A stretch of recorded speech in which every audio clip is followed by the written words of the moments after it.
Hi friends, we the social changers. అవును, మనమే సమాజాన్ని మార్చేవాళ్ళం. సాధారణంగా మనం గొప్ప వ్యక్తుల గురించి మాట్లాడుతుంటాం. నాయకులు, శాస్త్రవేత్తలు, సంస్కర్తలు, అసాధారణమైన పనులు చేసిన వారిని గుర్తు చేసుకుంటాం. కానీ ఒక చిన్న మార్పు చేద్దాం. మన చుట్టూ ఉన్న వారిని గురించి మాట్లాడుకుందాం. మన స్నేహితులు, ఉపాధ్యాయులు, మిత్రులు, బంధువులు, ఇంకా సాధారణ పౌరులు కూడా. వారు నిశ్శబ్దంగా మన జీవితాలను మార్చుతూ సమాజాన్ని మెరుగుపరుస్తుంటారు. ఎప్పుడూ వాళ్ళు వార్తల్లో కనిపించకపోవచ్చు, కానీ వారి కార్యాలు మార్పు తరంగాలను సృష్టిస్తాయి. అవును, మనమే సమాజాన్ని మార్చేవాళ్ళం.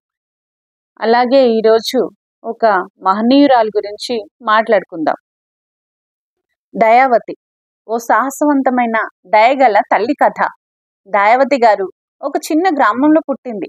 ఆమె పేదరికం మరియు సామాజిక వివక్ష భారాన్ని మోస్తున్న ఒక కుటుంబంలో పెద్ద కుమార్తె. ఆ రోజుల్లో బాల్య వివాహాలు సాధారణం. పేద దళిత బాలికకు చదువు దాదాపు అసాధ్యం. అయినా అటువంటి ప్రతికూల పరిస్థితుల మధ్యలోనూ దయావతి గారు తన కాలపు అడ్డంకులను అధిగమించింది. తన ఊరికి దగ్గరలోని క్రైస్తవ మిషనరీ పాఠశాలలో కొద్ది సంవత్సరాలు చదివింది. 2వ లేదా 3వ తరగతి వరకు మాత్రమే చదివిన ఆ కొద్దిపాటి విద్య ఆమె మనసులో నేర్చుకునే తపనను నింపింది. ఆ చిన్న అగ్నికణమే తరువాత ఆమె పిల్లల భవిష్యత్తును తీర్చిదిద్దింది, తరాలను ప్రేరేపించింది. గృహిణిగా, 4 పిల్లలకు తల్లిగా దయావతి గారు సాధారణ జీవితాన్ని గడిపింది. కానీ ఆమె హృదయం యోధురాలి హృదయం. తాను ప్రాథమిక విద్యకు మించి చదవలేకపోయినా తన పిల్లల విద్య విషయంలో ఎప్పుడూ రాజీ పడలేదు. ముఖ్యంగా తన 3 కుమార్తెల చదువులో. ఆమె వారికే మొదటి గురువు అయ్యింది.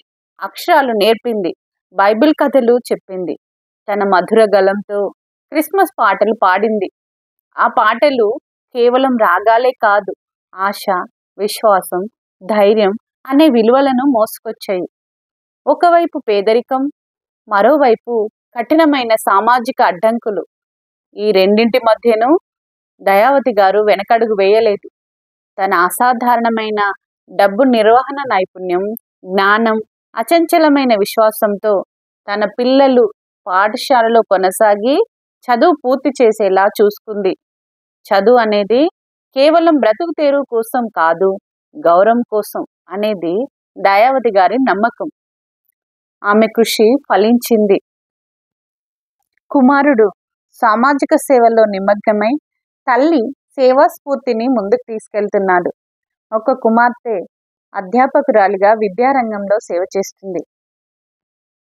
2వ కుమార్తె ఆయుర్వేద వైద్యురాలిగా చదివి తర్వాత జడ్జిగా పనిచేస్తుంది. అంతేకాదు, న్యాయశాస్త్రంలో PhD కూడా పూర్తి చేసింది.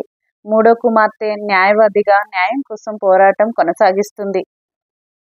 ఈ అన్నీ సాధ్యమైనవి కేవలం దయావతి చేసిన త్యాగాలు, ధైర్యం, దూరదృష్టి వలననే.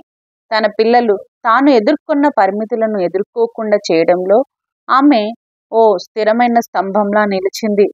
ఈరోజు దయావతి గారి 18వ వర్ధంతి సందర్భంలో ఆమెను కేవలం తల్లిగానే కాకుండా ఓ సమాజాన్ని మార్చే వ్యక్తిగా గుర్తిస్తున్నాం.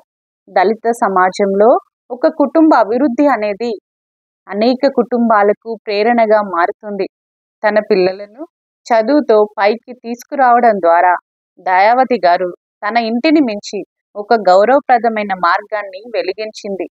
దయావతి గారి కథ మనకు గుర్తు చేస్తుంది, నిజమైన సామాజిక మార్పు ఎల్లప్పుడూ అధికారం ఉన్న నాయకుల నుంచి రావాల్సిన అవసరం లేదు. అది చాలాసార్లు చిన్న ఇళ్లలోనే మొదలవుతుంది. తమ పిల్లల కోసం కలలుగనే ధైర్యవంతమైన తల్లుల వద్ద నుంచి అది మొదలవుతుంది. మేము సమాజాన్ని మార్చాలనుకుంటున్న వారిగా దయావతి గారికి వందనం చేస్తున్నాం. ఆమె జీవితం ఒక ఆశీర్వాదం, ఆమె వారసత్వం ఒక దీప్తిమంతమైన దారి, ఆమె ధైర్యం ఒక తల్లి తన సమాజపు భవిష్యత్తును ఎలా మార్చగలదో చూపించే చిహ్నం.